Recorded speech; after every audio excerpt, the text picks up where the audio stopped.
Welcome to Massanutten Regional Library's online stories. Today we'll be reading The Bear and the Duck by May Angeli. It was the end of winter and the day had barely started. Duck blinked, smoothed his feathers, and stretched. He took a running start, ready to fly off. But his legs and wings got all tangled up, and he rolled head over heels until crash! He landed beak first in a jumble of branches. The racket startled Bear from his slumber. "What's going on?" he grumbled. "Is it spring already?" And he went back to sleep. But all around him the world was starting to thaw out. Scowling and rather rumpled, Bear finally emerged from his den. Duck winced in pain but bravely called out, "Come any closer and I'll break your head."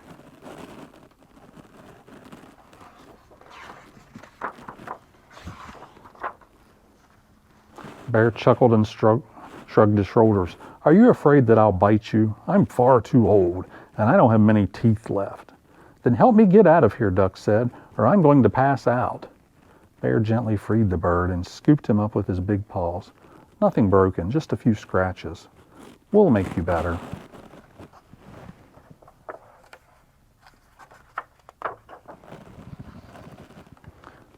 "First, let's find you some shelter," Bear said.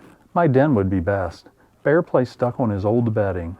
"It's a bit messy, but it's comfortable. Stay here and don't move," he told Duck. "I've got some things to take care of."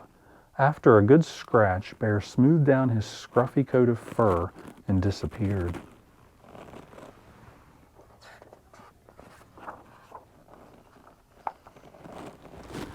The first buds were bursting, and from the last patches of snow the violet's perfume filled the air. Bear ate some and brought some back for Duck, who flinched when Bear placed the food in front of him. "I'm also thirsty," Duck whimpered. "Of course," Bear muttered, and he went to find water. After a few days, Duck was finally well enough to leave the den. The two went for a walk with Duck riding on Bear's back, and while Bear bathed, Duck splashed around. Sometimes lying in the grass, Duck would puff up his chest and start a story. He would tell stories about escaping fearsome hunters and flying past mountains that stretched up to touch the moon. Bear would grunt, admiring Duck's stories, or listen with one ear as he dozed.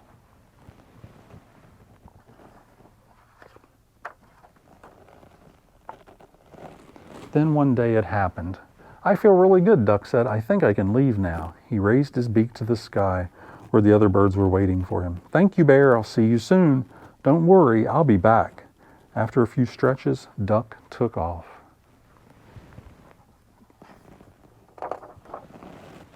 With Duck gone, the days seemed empty. Bear missed his friend. He ate even though he wasn't hungry.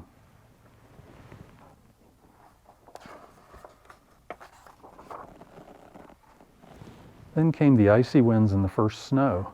Just like every year before, Bear settled into his den. I may never see Duck again, but I guess that's life, as they say when sad things happened, and Bear fell asleep for the long winter.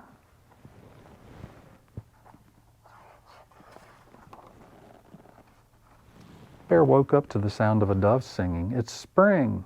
He stepped outside, scratched his stiff body, and decided to have a bath. "What a flea bag," he thought to himself.